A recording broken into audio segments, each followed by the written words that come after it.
Hellboy the board game. This is a cooperative game based on the famous comic book character, and what you basically have here is a dungeon crawler set in the world of Hellboy, in which you can be one of the iconic characters, one of the iconic heroes of the Hellboy verse, and you can punch a lot of monsters in the face.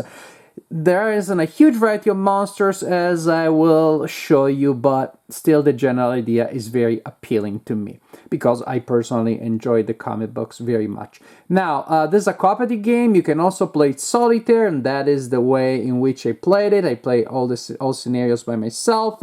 The game is indeed scenario driven, and I'm not going to give any spoilers. Even what you see here, I set up a fictional situation that does not necessarily correspond to any of the case files. Each is represented by a deck of cards. You will simply open the case file for the one you want to play, and you start reading and implementing instructions, making sure that you don't look at the cards that you have not been told that you can look at. There will be a little bit of shuffle building to do. You will need to build a deck of doom, selecting cards and shuffling together. You will need to build an encounter deck, again, based on the instructions for the scenario. And then you will place the case files here. That will be where you have your main, case file, the main stack of cards. Other cards may be somewhere else because they indicate ongoing effects. Other cards may be discarded. But the general idea is that the cards will tell you what to do, how the mission evolves, what the objectives are, and so on and so forth. But ultimately, the general idea is that there will be a final battle at the end of the scenario, and you want that to come a little late, meaning you want time to quote-unquote level up. There is a doom marker that will advance here, and that will determine when the final encounter will start. There may also be other things that may trigger the final encounter, and again, that's usually bad. What you want to do is to gain knowledge to move that other marker there on this other track, and that will give you advantages, that will give you special abilities. So you're trying to collect knowledge to improve the abilities of your characters as much as possible so that they are as strong as possible when the final confrontation comes. We have different monsters. Again, depending on the scenarios, you will place these cards in these different slots, so that in this scenario, the venomous frog monsters are minion A, for example, the armed frog monsters B, and these other guys are C. And that means that if I draw an encounter card that says you meet minion C, then I know that's the one. That's the one. And these come with these very nice miniatures. But ultimately, this is different kinds of frogs. They're beautiful, they're detailed, but even visually, they're not that distinctive. It's not like a huge variety. There are other monsters, of course, but I'm not going to show them to you. Spoilers, remember? So they don't look that distinctive, and also they don't play particularly distinctive. You have basically two kinds of melee frog and one kind of range frog, and that's really the general idea. The minions that will attack you have move value, resilience, which basically means armor. You need to subtract that from the number of successful hits that you score to them against them to determine how much damage you're actually giving them. Health, when you give them enough damage to match or exceed that, that's when you remove them. Range attack, and melee attack. And that would be, of course, how powerful they are. Now, your characters are represented by a miniature that goes on the board, of course, and you will place a color base, a color ring, so that you can match them with your characters and also with the action cubes that you will use. So you have, of course, a description of the different characters with unique abilities. And what I really like is that basically this is an action point game with a particularly fluid action sequence. So it's not like character A spends their actions and then the other character goes sort of pandemic style. Within a turn, you can use the actions very freely. Now I take an action with Hellboy, and it costs me 1 point. Then Abe takes another action that costs 1. Then Hellboy goes again. Then Abe goes again. Any combination of actions, as long as you have action cubes, is okay. And there is a standard list of actions that you can draw from, plus, again, unique actions for each character. Here you have a number of slots where you will place these tokens here. These are injury tokens, and as you take them at the beginning, that is okay. They just go like that, face down. When that section is full and you take more hits, then you start flipping them face up, and what these symbols do is they will reduce the effectiveness of your actions, and that's a really cool mechanic. Because the quality and effectiveness of your actions are represented by dice of different colors. Yellow are the worst, orange are and red are the best. Then there are actually the best of the standard ones. Then there are the very, very best ones that you don't have access to. Normally you need to spend actions, you need to use special effects to gain access to the really good ones. There's also an effect die. So when you are taking a test, which may be to fight in melee, to shoot, to search, or to defend, you will take 3 dice of the corresponding color. And again, a lot of things may affect what your pool of dice will look like. But that's a general idea. Hellboy is really good at punching people in the face, is okay at shooting, not very great in other things. Abe has different combinations, other characters have different combinations. So suppose that I'm trying to punch somebody in the face with this. I will take my 3 dice and I will take the effect die, which again you always roll in these circumstances. However, there may be a penalty that may remove a die. There may be a penalty that downgrades a die. There may be another effect that improves one of the dice. So that pool of dice may change, and it looks super awesome at the beginning, and then later on, as you're exhausted and bad stuff happens, it looks worse and worse. So it's a really nice, very intuitive idea to register the changing status of your characters as simply bad or good things happen to them, and it's very intuitive. Okay, this is boom, this is what I have now. Very intuitive. You roll, and the number of squares that show there, squares or circles or hexagons, the number of pips that indicates your number of successes. So in a turn, you will start by activating the minions. They go first, and it's very simple AI stuff. They will try to attack you if they can, otherwise they'll try to move in positions where they can maybe attack you. Then your characters will start taking actions. Again, it may be their special abilities. The actions may be to move. The actions may be to attack enemies. Again, you can attack range. You can attack melee if you're there. Actions may include searching an area, trying to improve your knowledge. And when you explore a new area, you will draw an encounter card, and that will tell you what you find. There. Again, I don't want to give any spoilers. There will be monsters, there will be other tokens, things that you can search, but ultimately you really have this very strong feel of dungeon crawler, which is open a room, see some monsters, kill them, see what else you can do there. Maybe there's good things, maybe there are things that will make you spend actions. There are a lot of obstacles that basically will force you to spend actions to remove them from the board. And that's the general idea.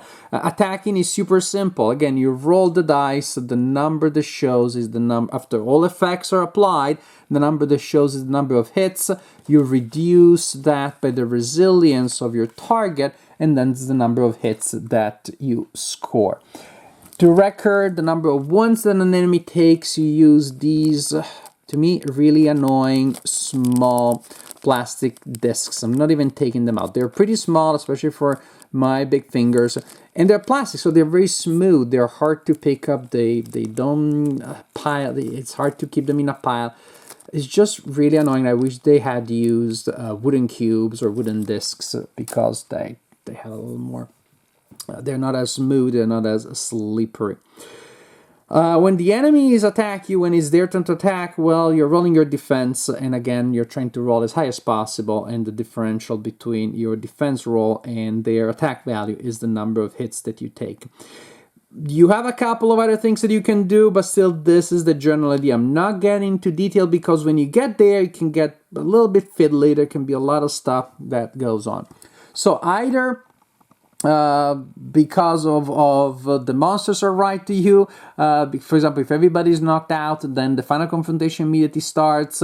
If the doom marker reaches a certain threshold indicated on the setup, then you have also the final confrontation. When that starts, basically you clean up here entirely.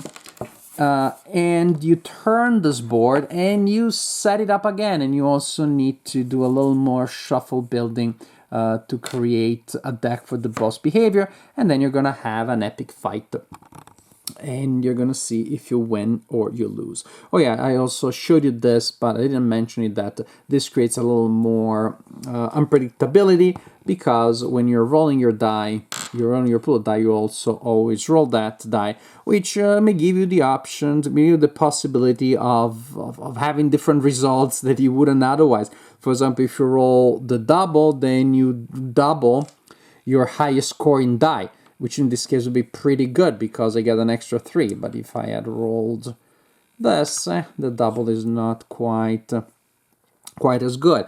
You may get a wild result that you can choose as any other result. You may have to discard the highest scoring die. So a lot of different things will happen here. Again, I have to tell you, the dice mechanics and the cube mechanics that you can spend in any order, and the theme and the topic are definitely my favorite things in this game. So, this is the general idea. Let me tell you more in general what my opinion is of Hellboy, the board game. Hellboy, the board game, has a lot of things to like, but unfortunately it also has some minuses for me that keep the game from being great.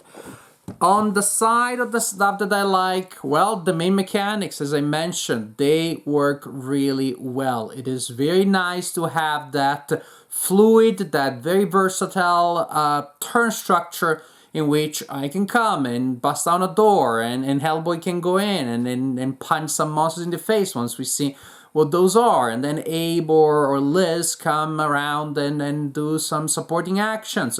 It's really great. It just elevates the strategy, and the balance between the challenge and the theme, and on the other hand, the elegance of the dice system, to me is remarkable. Because again, you really get the sense of these heroes that start great and then they are getting bogged down, they're getting exhausted, so their dice are becoming less effective. But wait, I now have an effect, so for this one round I can do something better.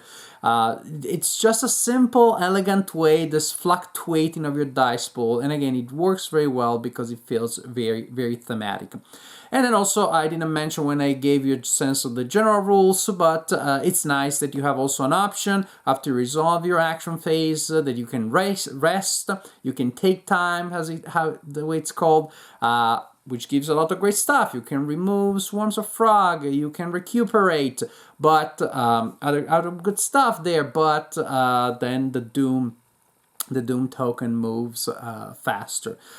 The general conception to me is great. The way it is implemented here, there are just a lot of things that just bother me, and again, they reduce my enjoyment of the game. The logistics of the game are just a little too cumbersome for my taste, and maybe because I was playing solitaire. So if you're playing with other people, then you shuffle the deck, I shuffle the deck. There just seems to be a lot to prepare, to set up, without telling you anything about the scenarios. Let's just say that some scenarios have even further logistic, in which you have to do more stuff just to set up the following stages of the scenarios. And then to me, the final battle, they're just something that I'm not happy with the way they designed the scenarios, in which you got that sense of interruption. You don't have the sense of a narrative arc that is just organically reaching its climax. you get there and then you're almost like resetting up the game, and you have almost the feeling that you're setting up a mini game at the end. To me, that's just a flaw in the narrative of the scenarios that just detracts from the fun, because then I'm interrupting and doing more shuffle building and preparing other stuff, and I'm playing this mini game which feels just separate from it. Again, it's all very thematic, but I would say the images, the content, the themes are there. The grammar through which these narrative contents have been organized, somehow it has something a little bit inelegant to it. Another problem is that the scenarios, yeah, there is narrative variety, but ultimately you're just gonna punch and shoot melee frog and ranged frog and slightly different melee frog and slightly different ranged frog all the time. I guess that's the pact with the devil that you have to sign when you have miniatures. Everybody wants miniatures. Everybody is happy to have those little puppet figures, but then there isn't a lot of variety. Honestly, if we, instead of miniatures, if you had cards representing different kinds of enemies, and the encounter card tells me enemy A, but enemy A is represented only by a card, you could have 30 different monsters here, 30 different enemies, but that is not the case. And honestly, there was a time where I played 2 scenarios in a row, and I wanted to play more, but then I thought, I've killed enough frogs for tonight. Now, there are expansions that, of course, give you more variety, but that means that the base box does not have, to me, a lot of variety. Not what I would expect from such a big box that I would like it to be full of adventures. I would like it to be a world in a box, but it's a frog world. It's a frog world in a box. So unless you are willing to invest in more than just the base box, maybe you'll do like I did, which is you take breaks in between adventures. It's not that bingeable of a game. It doesn't have to be, but just there is a repetitive element in the fact that the pool of main enemies is very, very limited. And so there are just all these elements that just to me hold the game back. A couple of little things like those plastic tokens are a little bit annoying. Again, the frogs, they look fairly similar to one another. So, on one hand, mind you, a dungeon crawler where I control Hellboy and he busts down a door and he throws the right hook and he throws stuff across the room. It's very thematic and it's very fun. The actual implementation, the actual development of the core idea, to me, has some elements that lead to desire, and that's why my review, my assessment overall is fairly mixed. If you are willing to invest not just in the base box but also in the other expansions, and then you play a scenario from here and a scenario from there, I guess then that will allow you to play the game for a lot longer. The base box to me does not have a huge amount of replayability, although the scenarios are designed differently, but they're full of frogs. And so that's the general idea. You have, to me, a very strong core idea and a somewhat mixed, partially unsuccessful implementation of that idea. Hellboy, the board game. I wish it was great. I still enjoy playing it, but not as much as I hope I would.